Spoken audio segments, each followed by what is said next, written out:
There is a sentence I never thought I would say out loud. Not in a video, not to a friend, not even in the quiet dark of my own bedroom at 2 a.m, when the rest of the world is asleep and I am wide awake with thoughts that have nowhere else to go. But here I am, saying it, because I think somebody out there needs to hear it, from someone who has actually lived it. I removed my daughter from my will. Not out of anger. Not because I woke up one day feeling petty or cruel. Not because some stranger on the internet told me to. I did it after years of watching, waiting, hoping, forgiving, and slowly, painfully slowly, understanding that love and legal documents are two entirely different things, and that confusing them might be the most expensive mistake a parent can make. My name is Verania. I am 61 years old. I spent 32 years building something from almost nothing. A small manufacturing business that grew into something I am genuinely proud of. A home that has hosted 4 decades of holidays and laughter and tears, and a collection of investments that I nursed like seedlings through 2 recessions and 1 global catastrophe. I did all of that so that the people I love most would never have to start from zero the way I did. And then I watched someone I love more than breathing almost unravel everything I built. Not through malice, but through something far more complicated. Through patterns I did not name quickly enough. Through behaviors I kept finding reasons to excuse. So today I want to talk about the 3 things that made me make the hardest decision of my financial life. I am not here to tell you what to do. I am here to hold up a lantern in a tunnel I wish someone had illuminated for me, years before I needed it. Stay with me, because what I am about to share will probably make you uncomfortable. It might even make you angry. But if you have children, grandchildren, or anyone named in your estate plan, I want you to hear every single word. The afternoon, everything shifted. It was a Tuesday in late autumn, the kind of afternoon where the light comes in sideways and makes ordinary rooms look like paintings. I was sitting at my kitchen table with a folder of documents from my attorney, Solveig, who had been handling my estate planning for the better part of a decade. She had asked me to review the updated beneficiary allocations, and I was doing exactly that when my phone rang. It was my neighbor, a retired school teacher named Orsolia, who called to ask with enormous gentleness whether I knew that my daughter Thessaly had borrowed a significant sum of money from Orsolia's husband. Money that Orsolia's husband had mentioned in passing, assuming I was already aware. I was not aware. I was not remotely aware. That phone call cracked open a conversation that had been sealed shut for years. And what came pouring out of that crack changed the way I understood my own legacy. I am not going to tell Thessaly's full story here, because it is also her story, and she deserves some privacy within it. But I will tell you this. What I found in the weeks that followed was not one isolated incident. It was a pattern, a long, complicated, deeply human pattern, and one that my estate plan was not equipped to handle. That afternoon, I started researching. I called Solveig. I talked to a financial therapist named Chris Bain, who specializes in inherited wealth and family dynamics. And I began to understand that what I was facing was not unusual, not even remotely. There are behaviors, specific, recognizable, documentable behaviors that financial planners and estate attorneys see over and over again in the families that come to them in crisis. Behaviors that, when left unaddressed in a will or trust, can dissolve a lifetime of work within a single generation, sometimes faster. These are 3 of them. The first thing, chronic financial dishonesty within the family system. I want to be very precise about what I mean here, because there is a difference between being bad with money and being dishonest about money.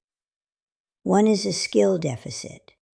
The other is a character pattern that reshapes every relationship it touches. Chronic financial dishonesty within the family system looks like this: borrowing from relatives with no stated plan for repayment, and no follow-through when gently reminded. It looks like using one family member to buffer a debt that another family member does not know about. It looks like presenting a version of your financial life to the people who love you that does not match the version that actually exists. And here is the devastating thing about this pattern. It almost always predates the inheritance. Whatever is happening with your child's relationship to money right now before you are gone is almost certainly going to intensify after you are gone. An inheritance does not fix a broken relationship with honesty. In most documented cases, it accelerates and amplifies whatever was already present. I learned this from Chris Bain, and it hit me like a stone dropping into still water. The ripples went all the way to the edges. When Thessaly borrowed from Orsoia's husband without telling me, it was not a new behavior. It was a familiar behavior, wearing a new coat. And I had been funding the conditions that allowed that behavior to continue by being a soft landing every single time she needed one. I thought I was being a good mother. I was actually, and this is hard to say, participating in a dynamic that was hurting her more than it was helping her. Removing her from the direct inheritance did not mean removing her from my life or from my love. It meant stopping the flow of resources into a system that was not capable of receiving them in a healthy way yet. I restructured things through a discretionary trust with specific conditions. Not punitive conditions, but therapeutic ones. Funds accessible for education, for documented mental health support, for a down payment on a primary residence, verified to be in her name. Not a lump sum. Not a blank check signed with love and handed across the table. If you have a child who has shown you a pattern of financial dishonesty, even small scale, even seemingly harmless, please take that pattern seriously in your estate planning before it becomes someone else's emergency to manage after you are no longer there to manage it yourself. The second thing, active interference in the estate itself. This one is harder to talk about because it involves something most parents do not want to admit they have seen. A child who is already attempting to influence, access, or shape the estate before the parent has passed. This is not about a child who asks reasonable questions. This is not about transparency or curiosity. This is about something more targeted than that. It might look like a child who repeatedly steers conversations toward the will, who is in it, what they receive, whether anything has changed recently. It might look like a child who attempts to build exclusive relationships with your attorney, your accountant, or your financial advisor in ways that bypass you as the primary client. It might look like a child who, during a period of your vulnerability, an illness, a surgery, an emotional low point, suddenly becomes very interested in having documents signed or verbal promises made. I want to tell you about a woman I met through an estate planning support group. Her name is Wulfhild, and she agreed to let me share her story. Wulfhild is 74. She had a son, Bartholomew, who was attentive, helpful, and devoted, especially during the 18 months after her husband passed away. During that period, Bartholomew helped her manage her affairs, accompanied her to meetings, and was present in a way she found deeply comforting. He was also, during that same period, quietly establishing himself as the primary point of contact with her financial advisor. He was CC'd on emails. He attended meetings solo on her behalf. And he began, gradually, to advocate for specific changes to her estate documents that benefited him and subtly reduced what was going to his 2 siblings. Wulfhild did not see it clearly until her daughter, Feodora, confronted her with a stack of forwarded emails that painted a picture Wulfhild had not been able to see from inside it. What Wulfhild did next was brave and difficult and necessary. She removed Bartholomew as executor, restructured her estate with an independent professional fiduciary, and had a long, painful, loving conversation with her son about what she had observed and what she needed from him going forward. She did not erase him entirely, but she removed him from positions of power and access that he had demonstrated he was willing to misuse. If your child, no matter how beloved, no matter how charming, no matter how genuinely helpful in other ways, is attempting to insert themselves between you and the professionals managing your estate, please hear that as a signal worth investigating. Not condemning, investigating. Your estate plan should reflect your intentions, not the intentions of someone who stands to benefit from it. The third thing, sustain behavior that directly endangers the assets themselves. This is the one that people find most controversial, and I understand why. It feels like punishment. It can feel like a parent using the threat of disinheritance as a control mechanism, which is a real and ugly dynamic that does exist and that I am not endorsing. But there is a difference between using a will as a weapon and using a will as a shield for the people who cannot protect themselves. Let me give you an example. Imagine you have a grandchild, a small child who depends on your estate to fund her education, her medical care, her early stability. Now imagine that her parent, your child, has a sustained behavioral pattern, addiction, reckless financial speculation, involvement in legal situations that generate judgments and liens. That means any money passing through their hands has a very high probability of never reaching your grandchild at all. Leaving that money directly to your child is not generosity. It is hope dressed up as a plan. I am not talking about a child who made one bad decision. I am not talking about someone who went through a rough year. I am talking about a sustained, documented, multi-year pattern of behavior that has already demonstrably destroyed financial resources, theirs and possibly others. A pattern that professionals around them have named.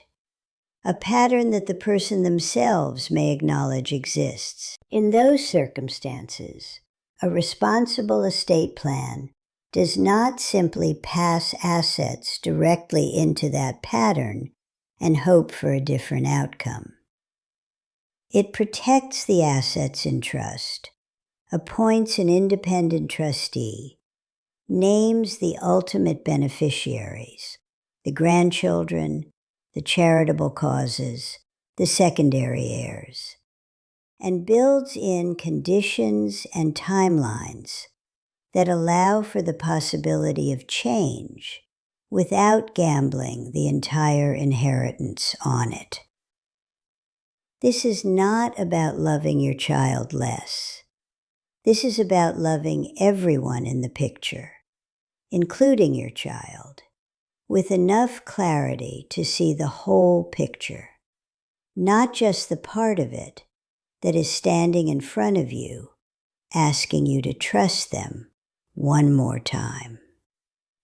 What I did and what I learned. After everything I researched, after every conversation with Solveig and Chris Payne and women like Wolfield, I made the following changes to my own estate. I restructured Thessaly's portion into a discretionary trust managed by an independent corporate trustee, not a family member, not a friend, not someone who loves her so much they cannot say no. A professional whose fiduciary obligation is to the terms of the trust, not to her feelings or mine. I named specific conditions under which distributions would be made, written with the help of a financial therapist who specializes in exactly this kind of structuring. The conditions are not punitive. They are not about punishing behavior from the past. They are about creating a framework that actually supports the kind of future I want for her, not the kind that temporarily relieves pressure and then disappears. I also wrote her a letter, not a legal document, a personal letter, sealed, placed with my estate documents, that explains everything I have explained to you today, in a language that is entirely between a mother and a daughter. Because I want her to understand when the time comes that this was an act of love, the clearest, hardest, most honest act of love I have ever performed. Before you do anything else, if anything in this video resonated with you, if you recognized a pattern, felt a flicker of uncomfortable recognition, or found yourself thinking about someone specific, please do not act on it alone, and do not act on it immediately. Talk to an estate planning attorney who has specific experience in family dynamics and trust structuring. Talk to a financial therapist if your situation involves addiction, mental health, or complicated family systems. Do not rewrite your will from a place of anger or fear. Do everything from a place of clarity with professional guidance and with the intention of protecting everyone involved, including the child you are making hard decisions about. Estate planning is not just about where your money goes when you are gone. It is about what values you are transmitting, what protections you are building, and what kind of aftermath you are designing for the people who will still be here after you are not. You spent decades building something worth protecting. You are allowed to protect it thoughtfully. You are allowed to love your children with wisdom instead of only with warmth. You are allowed to make hard choices. And if you are somewhere in the middle of one of those hard choices right now, if you are sitting at your own kitchen table, on your own sideways lit Tuesday afternoon, wondering whether you are seeing what you think you are seeing, I want you to know you are not alone. You are not a bad parent for asking the question. And asking the question clearly and honestly is exactly where the right answer begins. If this conversation helped you, if it gave you language for something you have been struggling to name, or courage to take a step you have been putting off, please subscribe. I talk about these things here in this space for people who are navigating the intersection of family and finance and legacy and love. Ring the bell if you want to be notified when I publish something new, because these conversations are the ones I think matter most, and they are almost never the ones people are having loudly enough. Thank you for being here. Take care of yourself and take care of what you have built.